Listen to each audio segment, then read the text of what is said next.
As of today, Tuesday, May the 20th, 2025, the release of Metal Gear Solid Delta Snake Eater is only 100 days away, until we can experience something most of us are familiar with, whilst anticipating what new mechanics and overall changes have been tweaked, and all different changes that make this truly a fun remaster that we will play.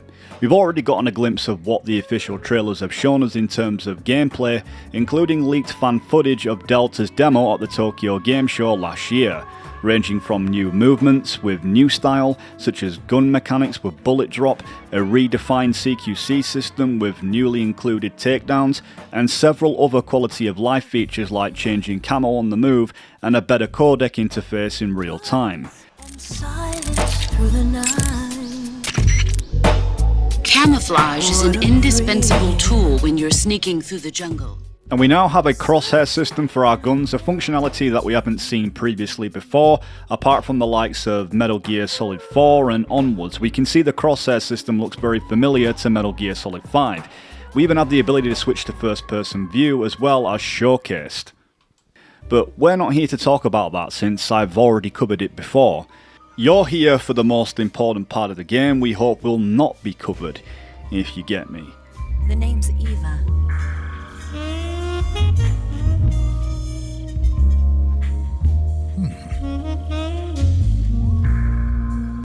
Yes, of course, we're talking about Eva's fake titties. I gotta catch a glimpse of these warlocks. Let's make a move. She's going around the corner. Come on! Yes, I said fake because if any of you guys did some snooping in the cure menu, you'd know that she has breast enhancements that make them look so perky and happy to see us. Fake or not, they're still great to look at, and I'm surprised Snake could even concentrate at all with them being eye level. Major, I've spotted 2 enemy soldiers. What are you looking at? Pull yourself together and focus on the enemy. That's an order. But at least he has a lot more respect for women and doesn't just outright assault them like Ocelot. The guy clearly doesn't understand boundaries and just literally goes in for the kill. A female spy?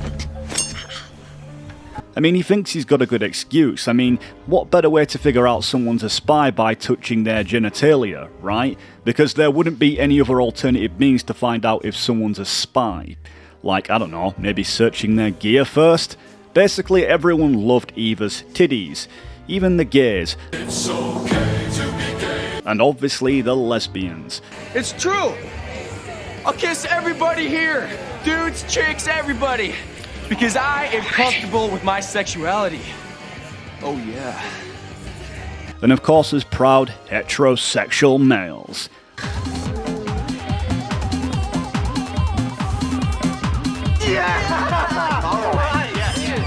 I mean, someone's got to keep the human race alive, right? So as you could imagine, there's a lot of people worried about the most crucial piece of the game. Forget the epic story between Snake and the boss. That's barely the nipple on top of the round breast of it all. And now you've probably seen the hype surrounding the Oblivion remaster with tons of videos praising its great qualities and highlighting some of its weaknesses. If you're interested, check out my video right here. Yes, right here. It's really underrated, trust me. So remarks have been going around that the Oblivion remaster is pushing a blatant gender ideology to suit the new wave of progressive think tanks that massively influence the entertainment industry as we know it. That some third-party game companies are a part of this agenda to push a biased outlook that frowns on whiteness and particular races and sexual preferences that are attracted to women. Either that or it's an entire racial swapping of characters to drive home that point. Now, I don't really care about politics, especially identity ones. It's a sensitive topic that people either misunderstand or just go full on rage mode, even when you present evidential facts to prove a point against their argument, I suppose. But a lot of games have shown that through some of these progressive gaming companies, like, Sweet Baby Inc., blatant political correctness seeps through them, rather than just creating good games that aren't biased to anyone or anything.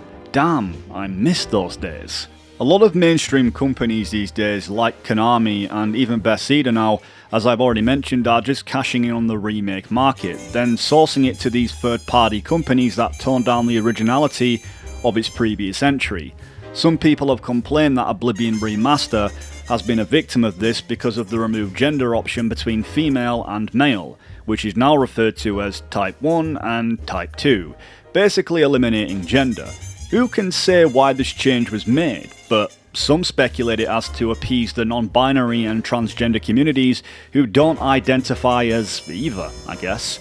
Along with this are female armors that look manly and nothing like the original game that presented femininity. Team Virtuous is the company that helped develop this remaster and is the same company involved in remaking Delta. So of course, this is making some people panic that we won't see Eva's titties in all their 4K glory, which is just absolute nonsense. I would say you might have had an argument, but the trailers have shown Eva with her cleavage out a few times, but that's not to say that the R1 first person look function may not be removed when we first meet her on the bike, or when we're in the survival viewer trying to take a good look.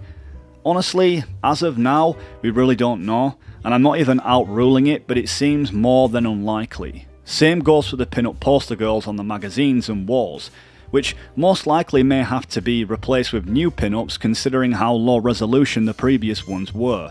I kinda got a feeling that they're either going to get replaced with some cute plushy pictures or some softcore hentai anime pictures, which fucking sucks, but we honestly can't say as of now. To console users, I just highly recommend you invest in a PC. They're not as expensive as it's made out to be or as hard as you think to build one. It's just that you're limited on console, and not just for graphics and performance, but also mods. Games on consoles are usually fixed and can't be modded. However, there are some super based programmers out there who are not signed up to any companies that know how to hack the Unreal 5 engine and tweak things within games. Because let's be honest, a lot of games today come out broken, needing patches, and have awful vanilla textures, and it just allows more freedom to play games the way we know they should be as a gaming community. So if, hypothetically, these changes were made to Eva, mods would fix it. And just to rub it into the faces of these third-party devs and angry progressives, you could most likely get a new mod too. It's a win-win, even for gays who want to look at Snake and investigate why they call him Big Boss. Big Boss. Big Dick. But yes, this is one of the weirdest videos I think I've ever come up with, but it kinda feels like the elephant in the room.